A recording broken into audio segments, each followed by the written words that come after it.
Orai bai mote, orai mai na malewo yo. Rai mote yo. Oh ina lewo, mama ina malewo yo. Je suis très content, je suis ravi de vous retrouver encore une fois pour cette nouvelle émission de Parlons Foot. Aujourd'hui, on a un invité de classe mondiale, de son vrai nom Samba Dione. Samba Dione bi nga xam ne aussi def na ay jaloore yu mag fii nga xam ne si football ici au Sénégal mu nekkoon joueur bi nga xam ne def na ay jaloore rawatina si Gendarme bu Dakar nga xam ne foofu la defee li nga xam ne moo di formation mu nekk aussi actuellement l'entraîneur adjoint de Jolof Olympique tey moom lañ fas yéene jàkkaarloog suñu émission bi nga xam ne mooy Parlons Foot malgré kii nga xam ne mooy naataangoom di Moussa Ndiaye nekk entraîneur aussi Jolof Olympique am mais bëgg mu participer ak moom si émission bi nga xam ne mooy Parlons Foot. Samba ñu ngi lay nuyoog Cheikh téléspectateur de la chaîne YouTube Parlons Foot avant que ñuy tàmbali pandaw gi nga xam ne mooy émission bi fas yéene waxtaan lu bëri. Walaay maa ngi leen di nuyu di leen sant di nuyu tous les spectateurs de la chaîne YouTube donc di leen souhaiter une très bonne émission ñaan yàlla ñu dugg si bismillahi rahmaani rahim génn si alhamdulillahi rabbil alamin asalaamaaleykum wa rahmatullah. jërëjëf Samba Dione xam-xamam màcc loolu si wàllu football ici à Daara Jolof rawatina si Sénégal moom lañ fas yéene jàkkaarloo si suñu émission bii di Parlons Foot. Samba ñu enchaîné directement si question yi gis nañ ne yow fii nga nekk entraîneur adjoint du centre Jolof Olympique nga xam ne l'international Pape Aliou Ndiaye moo nekk président bi aussi nga nekk fi di tàggat xale yi di def liggéey bu am solo aussi Moussa Ndiaye aussi nekk entraîneur principal de ce centre Jolof Olympique moom aussi bëggoon nañ mu participer émission mais dafa am ngànt mais presque yow ak moom benn la aussi malgré def nga ay jaloore yu mag si wàllu football tey dañoo bëggoon revenir un peu sur gis nañ na équipe nationale du Sénégal et enfin remporter la Coupe d'Afrique des Nations. Le rêve est venu en son temps plutôt gis nañ ne Moussa Ndiaye moom génération 2002 jaar na fi Caire 86 ñoom Jules François Bocandé jaar nañ fi mais loolu sottiwul tey ji yow nga nekkoon porté woon aussi équipe nationale du Sénégal catégorie cadet ak junior aussi tey ji satisfaction boobu yow keroog bi nga xam ne Sénégal nekk na sacre champion d'Afrique pour la première fois de son histoire yow naka nga dundee loolu. merci Pape Lay je crois que tey mën a am sentiment de satisfaction ak mbégte bu rëy pour wax ci loolu parce que c'est une consécration nationale boo xam ne yàgg nañu ko di xaar mooy tous les sportifs mais d'abord remercier encore tout le peuple sénégalais yi nga xam ne jàpp nañ ci bu baax a baax bu ngay yooyu avec toute la pression qui amoon ba amoon ci kaw jour yi ci kaw Aliou Cissé donc ils sont parvenus vraiment à décrocher ce titre très important bi nga xam ne depuis des décennies ñu koy xaar donc c'était une pression très positive par rapport ak critiques yi amul yëpp autour de Aliou Cissé ak autour de l'équipe nationale donc loolu tey moom màggaloo équipe bi loolu moom màggaloo jour yi ba tey yàlla may ñu ndam li boo xam ne tey kenn dootu ko fàtte ci àdduna donc ñaan yàlla rek encore une fois de plus surtout ñu jëm nii si kanam mooy la qualification de la coupe du monde au mois de mars yàlla may ñu ndam loo xam ne tey dañuy mën a yóbbu encore si participation à la coupe du monde 2022 au Qatar. oui jërëjëf Samba moo daan indi ay leeral rawatina si trophée bi nga xam ne les hommes d'Aliou Cissé ñoom jël nañ ko si dimanche ba la ñuy jàll face à l'Égypte mu nekkoon match bu difficile mais comme ni ko peuple bi xaaree woon ndam li dikk na fi nga xam ne mooy Sénégal mais aussi dañuy des par rapport ak si sa entraîneur principal bi nga xam ne mooy Moussa Ndiaye nekk sa natango ngeen nekk ensemble di liggéey si centre bi nga xam ne mooy Jolof Olympique dañoo gis si génération 2002 bi ñu si mel ne ay ñoom Tony Mario Silva ñu si mel ne ay Henri Camara ñoom intégré nañ li nga xam ne mooy staff technique bu Aliou Cissé pourquoi pas gisul un certain Moussa Ndiaye ou un certain comme toi avec sa expérience au Samba Dione intégré équipe nationale du Sénégal loolu aussi bëggoon nañ si am ay leeral tuuti. waaw loolu wax ci dina ma neex trop parce que tey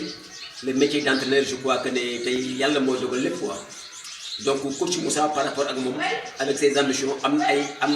ay ambitions ak objectifs pour dem en équipe nationale mais je crois que il est en train de préparer calmement et progressivement étapes yi la bañ a brûler moo tax bi mu génn ci nawetaan yi jaar na ci étapes yu bëri yoo xam ne tey mu ngi accumuler expérience pour au cas bu demee à l'échelon supérieur vraiment toutes les expériences yu mu jëlee ci bas niveau bi yéeg moom dina ko mën a servir moo tax tey mën naa wax ci moom ne yàkkamtiwul te vraiment mu ngi def sa formation petit à petit pour que ëllëg bu ko jëlee du si mën a am benn regret loolu lañ koy ñaanal te xam nañ ne aussi am na qualité yi am na capacité yi pour vraiment fi Aliou Cissé yéeg ba équipe nationale bi moom moo yóbbu ko fa parce que football na ko et puis aussi tey mu ngi ci métier bi te ki nekk ci ginnaawam tey muy coach Mor Ndiaye nekk na bibliothèque boo xam ne ak une personne emblématique boo xam ne tey si football Sénégal duñu mënuñu wax benn wala ñaar te tudduñu ko parce que tey ku ñuy wax coach Mor Ndiaye mooy directeur du centre moo formé yom Pape Aliou Ndiaye moo formé yom Gana Gueye moo formé yom Salif Ciss Pape Ndiaye Soirée tey tous les projets yi ngay dégg tey yu mën a seen talent ci loo xam lañ jaar à bas âge donc tey loolu Moussa loolu mu tax mu ñëw tey dugg centre bi pour jël ci xam-xamu paa bi jël sama xam-xam pour que mën a loolu yëpp pour ëllëg bi ko déggee yenn responsable bi mën ko ba assimiler ak du ko dugg jërëjëf mais aussi dañuy des ba léegi si côté entraîneur bi aussi gis nañ ne ki nga xam ne mooy Moussa Ndiaye dafa joué carrière am joué na championnat France Auxerre AC Ajaccio mais aussi mu ñëw terminé ko fi nga xam ne mooy championnat au Sénégal je pense que ASC Jaraaf ak AS Douane mu def fin waaw Olympique de Ngor mu def fin carrière am le 1er juillet 2015 mais aussi yow aussi gis nañ ko tamit si parcelle unité 11 mu ñëw entraîneur waaw nawetaan benn équipe di ASC Guy bi nga xam ne 7 ans je pense que le formé mosul jël coupe mu ñëw jëlal leen coupe est-ce que loolu aussi yaakaaru ne entraîneur yi en tant que entraîneur aussi mais en tant que formateur est-ce que yaakaaru loolu entraîneur yi nekk fii Sénégal dañoo war a ñëw si football local bi dañ sa expérience pour que ñu mën a nekk au niveau. Affirmatif li nga wax dëgg bu wër la parce que c'est pas dire que da nga nekkoon un grand footballeur un très bon footballeur tey suba da ngay nekk un bon entraîneur non c'est diamétralement opposé il faut la génération 2002 muy génération sa bu ñu bàyyi carrière football ñu def seen reconversion bañ a brûler les étapes donc Moussa je crois que si siège boobu la nekk bëggul brûler les étapes pour bañ a def des erreurs par rapport ak bu ñu ko déggee yenn responsabilités yi moo tax mu wàcc si nawetaan yi dem USPA soo ko ñëw nag dans le centre Jolof Olympique la fii nga xam ne dina fekk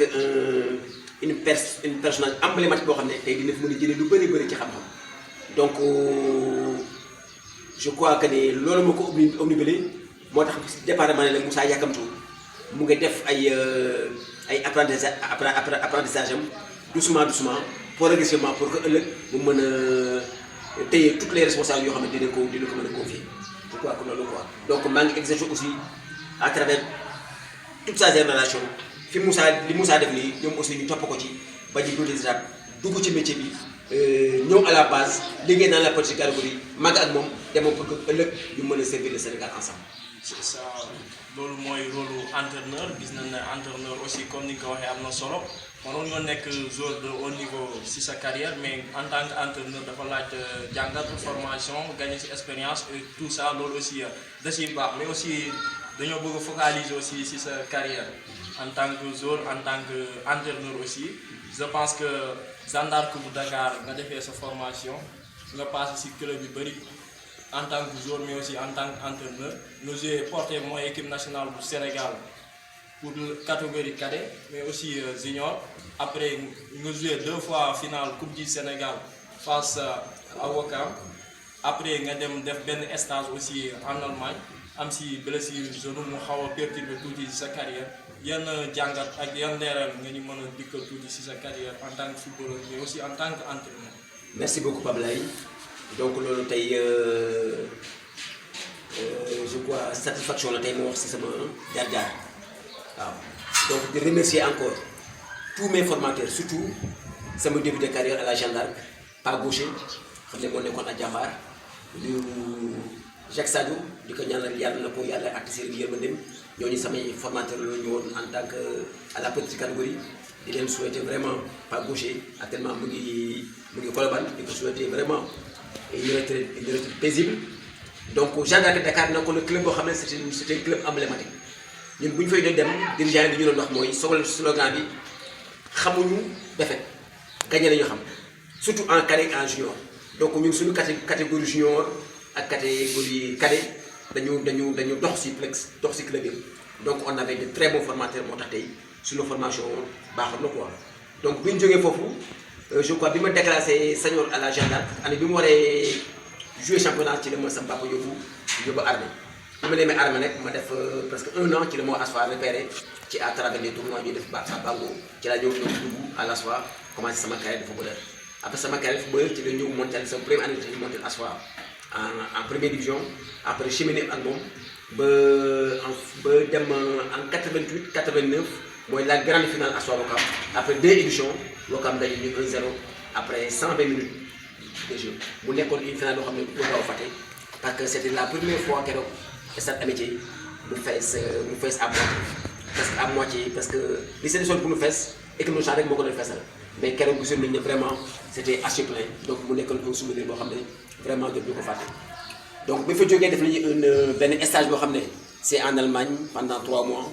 donc may remercier encore toutes les autorités de l'ASFA tous les autorités militaires yi ñu amoon may opportunité yooyu après la finale ñu dem récompense ñu yóbbu ñu en Allemagne donc ASFA nekkoon na club boo xam ne aussi c'est un club emblématique moo fi njëkk indi coupe d'Afrique ASFA ñoo ko muy la coupe IFOA moom ak police donc waaw ASFA ak police ñoo fi njëkk indi la coupe d'Afrique mooy coupe IFOA donc c'était yom coach Mor Ndiaye bi nekk Jolof Olympique lépp ñoom ñoo fi indi woon donc mu si nekkoon génération boo xam ne tey ñoom ñoo nekkoon base équipe nationale ASFA boobu mais tey actuellement nii bu ñuy waxaat ASFA dañuy wax ne vraiment mu ngi traversé ay moments yoo xam ne c'est des moments très pénibles et très douloureux donc bi ma jógee sama carrière de footballeur dama ñëw sama carrière entraîneur parce que mën naa wax ne c'est à travers coach Mor ak benn coach bu ñuy wax Assane Kara ñëwoon yoroon na AS Daara ñoom ñoo ma piqué le virus de l'entraîneur étant très jeune donc bi ñu jógee Allemagne ma am une blessure au genou donc c'est là commencé def sama reconversion par rapport au métier de l'entraîneur mu nekk un métier boo xam ne c'est un métier ingrat donc pour nga nekk ci il faut nga am amour bi il faut nga am envie bi il faut nga am les capacités humaines et mentales pour mën a nekk ku nekk pour mën a dëkk ku nekk pour mën a nekk fépp foo xam ne situation lu mu métti di nga ci mën a génn donc tey loolu mu jëm moo ñu dugal si métier entraîneur bi te loolu sant yàlla encore une fois de plus ñoo ngi ci dem bu baax a baax en 93 laa def sama reconversion dem yor ASC Cambérène jóge fa ñëwaat ASFA jóge ASFA dem Coton Sport doo jóge Coton Sport dem naa Avenir de Pout jóge Avenir de Pout donc j'ai cheminé encore à l'AS Cambérène avant moo ñëw à l'ASFA def sama retraite après c'est là dem jël ETICS en Ligue 2 Pro bi ma jógee ETICS ñu ne ma encore comme directeur technique après nag si la ma Jolof Olympique Club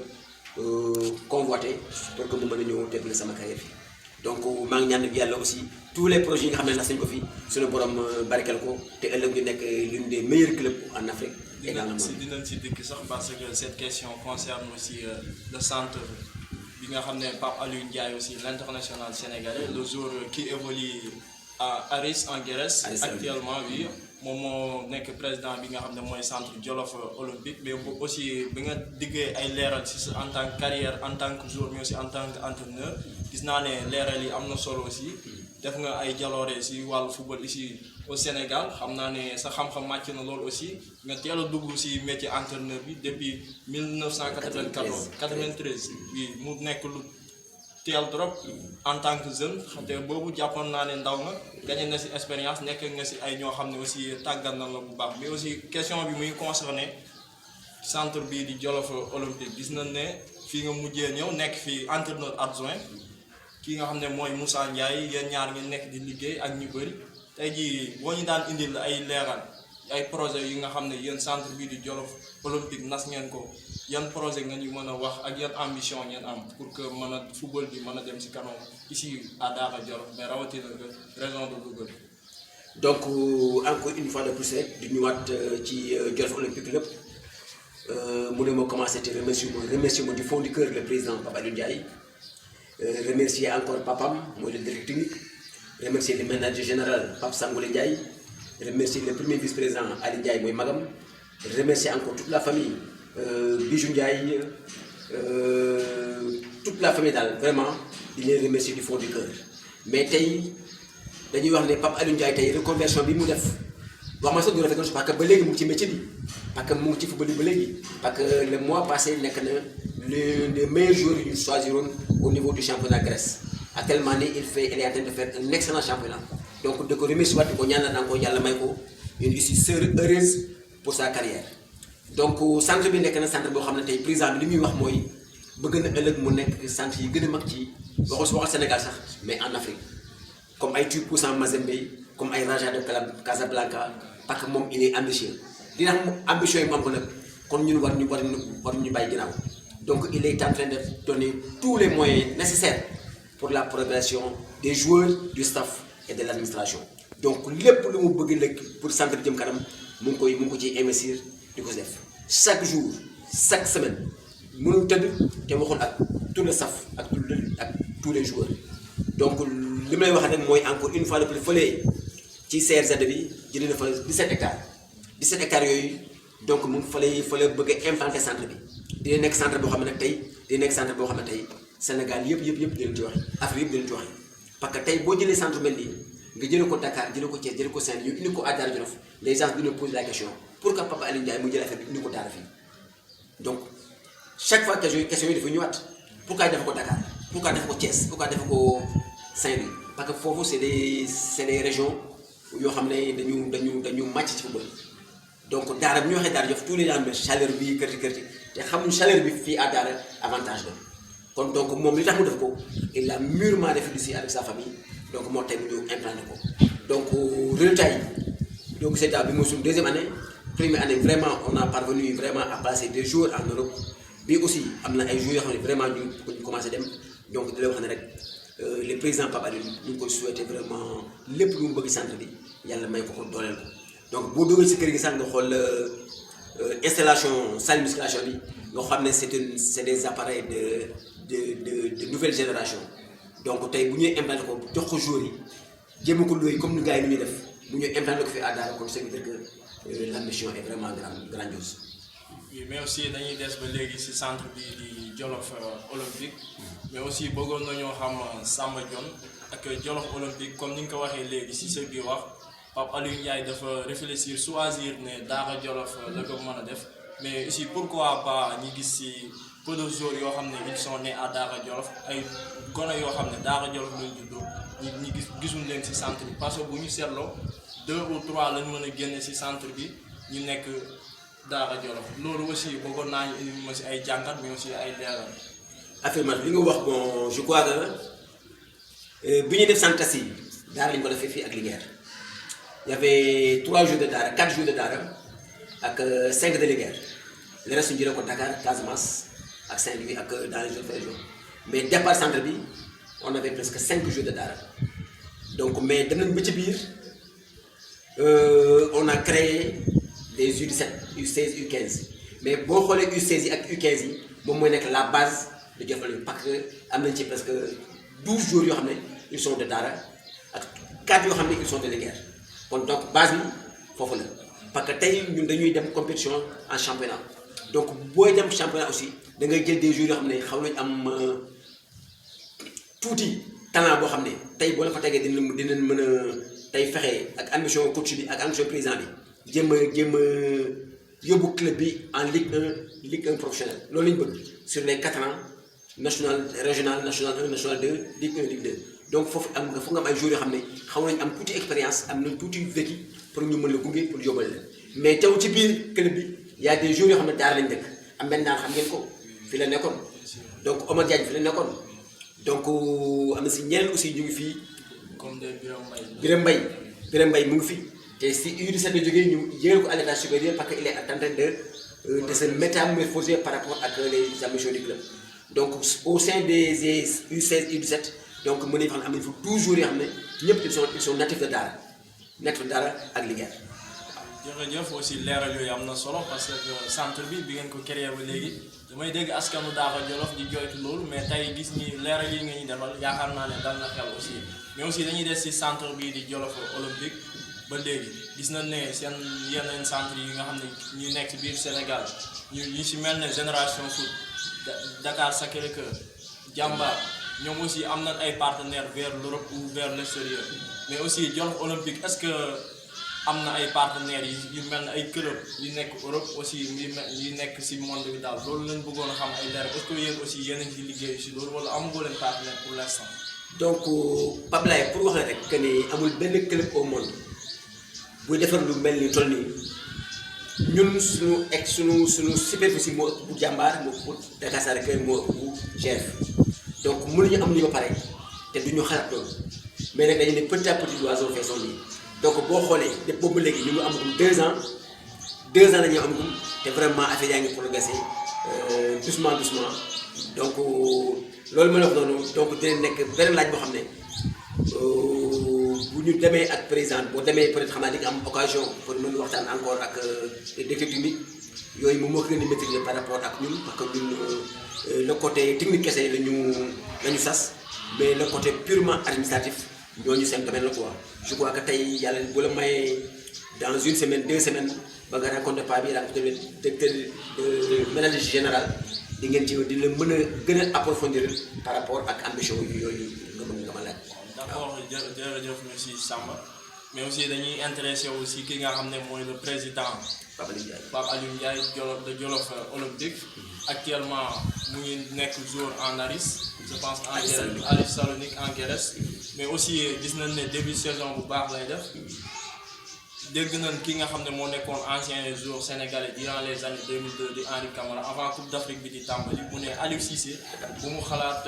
Amdi Faye Aliou Cissé bu mu xalaat dem Coupe d'Afrique sans Pape Aliou Ndiaye est-ce que instant bi Pape Aliou Ndiaye lu muy entré di def fee nga xam ne mooy Grèce di fa def ay performances de haut niveau mu ngi prouver vraiment mu ngi marqué ay bii mu ngi def ay passes décisives te loolu la ñuy xaar aussi si joueur rawatina si milieu terrain tey jii est-ce que yaakaaroon ne Pape Aliou Ndiaye mérité wul defar retouram si équipe nationale bu Sénégal. Pape je crois que ne ñun de dara lay ñaan te PAN aussi je crois que président Pape Aliou Ndiaye je crois que ne tey ku seetaan championnat Grèce bokkoon na ci les meilleurs actuellement nii dans le championnat Grèce parce que. li tax Henri Camara waxoon loolu ak Amdi Faye dañu xool ses performances par rapport ak fi mu nekkoon di def vraiment ay match yoo xam ne c'est exceptionnel donc moo taxoon rek gars yi wéroon foofu ne tey Sénégal sañ ñu dem Coupe d'Afrique sans ba ñëw Pape Aliou Ndiaye ba nii il est en train encore de se métamorphoser encore da nga yaakaar sax kii 26 ans 25 ans la parce que à chaque week-end ñu koy suivre muy def des matchs yoo xam ne vraiment c'est exceptionnel et époustouflant donc ñaanal ko rek une fois de plus yàlla mayat ko kattanam mayat ko wër ba mu demaat si participation Coupe du monde bi ba mu bokkaat encore ci qualification contre Égypte bi ci mois de mars bi te am nañ ci yaakaar bu rëy parce que bu fekkee ni performance kese la ak compétence mu ngi ci bu baax a baax te sañaa wax ne li manqué woon équipe nationale yëpp par rapport au milieu du terrain actuellement nii mu nekk moom te je crois que ne il est armé pour vraiment relever les défis. donc ñu ko ñaan rek vraiment suñu borom yóbbu ko ci compétition bi ñëw nii par rapport Sénégal Égypte ñaan yàlla aussi mu defal ko teraanga yu rëy par rapport à sa carrière. Pape Aliou Ndiaye mu nekk le président de Jolof Olympique actuellement il évolue en Grèce muy def ay performances yu baax Samba Dione nekk aussi entraîneur adjoint fii si Jolof Olympique ñëwoon di ñuy indil ay leeral par rapport ak Pape Aliou Ndiaye aussi dafa war a def retouram si équipe nationale bu Sénégal indi na si ay leeral yu am solo aussi mais aussi Samba Dione en tant que entraîneur gis nañ l'un des journalistes bi nga xam ne moo ngi liggéey si rajo et télévision Walfadjri muy Gomis Cheikh Tidiane Gomis mu ñëw def benn déclaration ne Aliou Cissé actuellement nii nekkul entraîneur bu mag mais il a évolué mais yow en tant que yàgg nga si métier bi depuis 93 est-ce que aussi da ngay ñëw confirmer loolu ou bien tu préfères dire le contraire. non c'est que xam nga tey Aliou Cissé boo ko jugé par rapport ak ses résultats amul dara loo koy wax tey da ngay xam ne par rapport ak Coupe d'Afrique bi nii il a progressé sur tous les plans parce que tey li ñu ko doon critiquer yëpp tey suñu borom jàppale na ko tey ba mu am résultat bi donc gis nañu équipe bi doon monter en puissance départ bi c'était un peu difficile mais peut-être c'était lié à des problèmes de préparation à des problèmes de maladie des joueurs mais au fil des compétitions on a senti que ne vraiment li ñu ko doon critiquer yëpp moo ko doon rectifier par rapport moo tax critique objectif bu baax. C'était pas des critiques négatifs te critiques yooyu tey moo def Aliou Cissé l'un des meilleurs entraîneurs de la Coupe d'Afrique parce que moom lañu sacré meilleur entraîneur de la Coupe d'Afrique donc il a progressé dangereusement à tous les niveaux donc ñaan yàlla rek une fois de plus yàlla jàppale ko waat gunge ko ba mu atteindre tous ces objectifs yi nga xam ne tey fédération ak ministère ak Sénégal bëgg nañu Sénégal yegg fa yàlla dimbali ko may ko ndam yooyu. ñu ngi ñëwaat si dernière question bi parce que lu ñu dese si temps pour ñu terminer bëreetul mais aussi dañoo bëggoon wax si ki nga xam ne moo nekk sa naataango fii di Jolof Olympique nekk l'entraîneur principal di Moussa Ndiaye. Moussa Ndiaye nekkoon ancien international durant les années 2002 déggoon nañ si weer yee ñu jàll au micro IGFM di TFM mu préciser wax ne moom dafa bëgg a yor li nga xam ne mooy équipe nationale du Sénégal est-ce que aussi loolu yéen ñaar aussi yéen a ngi siy liggéey ou bien day préférer rester fii nga xam ne mooy centre bi pour que gën fee gagner expérience. Pape Laye dañu ne jaaykatu xam nga borom butiku mbagg boo gis ambition mooy yor boutique mag la képp koo gis muy entraîné ci xale ci mag ci feneen ambition yëpp mooy soit équipe nationale wala être professionnel donc Moussa mu wax ak mu bañ ko wax yëpp ñëpp xam ne rêve am yëpp mooy un jour mu entraîner l'équipe nationale du Sénégal donc mu ngi ci comme ni nga ko waxee départ rek mu ngi ci bu baax a baax mu ngi gëstu mu ngi wut xam-xam te ñu ko entouré ci staff bi muy man muy Père Lay Sow muy Père Mor Ndiaye coach Mor donc am nañ yaakaar ne ñu ngi koy teg ci yoon bi bu baax a baax te ku neex a nekkal la ku neex a dëkkal la parce que nangu na jàng te nangu na aussi vraiment jël xam-xam bi pour ëllëg mu mën ko servir te loolu rek la koy ñaanal ëllëg yàlla may ko vraiment mu diriger cette équipe nationale là. leeral yi am na solo jërëjëf mais aussi bëggoon naa ñu revenir un peu sur le centre Jolof Olympique gisaguñ leen ba ngeen formé bi léegi ça fait 2 ans mais gisaguñ leen ngeen participer lu mel ne si championnat aussi ñu bëggoon a xam instant bi ban élite ngeen nekk si championnat Sénégal. waaw loolu aussi c'est une très bonne question occasion la sax pour mu wax ne ren la ñuy démarrer championnat régional parce que suñu affiliation génne na donc vraiment ñu ngi si poule boo xam ne poule 5 équipes la ñun la AS2F Louga FC Walidane ak Jolof bu Linguère le 26 bii la ñu démarré suñu première journée contre Walidane bu Louga donc ñuy ñaan waa Daara yëpp waa Linguère waa Warxoox waa Ngij dëkk bi yëpp ñëw supporter ñu le 26 parce que président bi mu ngi koy préparé ñoo ngi def ay réunions tout le temps avec les cellules de supporters pour que vraiment le jour J ñu def loo xam ne à Daara kenn mosu ko fi def un stade plein à craquer avec des supporters habillés en jaune et vert aux couleurs de Jolof Olympique Club donc def boobu léegi je crois que cellule am na ñu koy dox yéen sax boo leen bëggee seen côté boobu pour monter benn cellule ñëw fa def réunion ak yéen xool naka la ñuy préparer la journée du 26 suñu première entrée en compétition pour que vraiment mu nekk une date boo xam ne c'est à retenir te kenn dootu ko fàtte à Daara bés bu tuuti Sénégal bés bi mu am nii jël Coupe d'Afrique ñun aussi suñu bés le 26 bëgg nañu tout Daara tous les Jakartaman seront habillés en vert et jaune par le Jolof Olympique Club pour faire une grande fête ici pour waral si ne le Jolof Olympique Club est revenu à Daara est revenu à Linguère est revenu à Jolof donc ñu ngi ñaan ñëpp pour cette grande fête le 26 pour ñëpp ñëw bokk ci participation bi. mais pour seen première sortie bi nga xam ne dina xew le 26 ñu bëggoon aussi xam yéen ban stade ngeen di recevoir seen adversaire aussi. donc ñun stade Daara bi la ñuy recevoir parce que actuellement nii Daara la ñu nekk suñu infrastructure yi pareegul donc on a des ambitions yoo xam ne tey le président Pape Alioune Ndiaye il a beaucoup d'ambitions pour def Daara l'une des pôles d'attraction du football sénégalais donc mu ngi ciy dox mu ngi ciy wax mu ngi ciy def lu nekk donc yàggatul incha allah rabbi di ngeen gis ay nouveautés yoo xam ne au niveau de Jolof Olympique Club dina attirer toute la région saint-louisienne toute la population du Sénégal pour que ëllëg Jolof buy jouer gars yi jógee Daara ñëw seetaan bi gars yi jógee Saint-Louis gars yi jógee Louga gars yi jógee Linguère fu nekk ñëw pour mu nekk une fête boo xam ne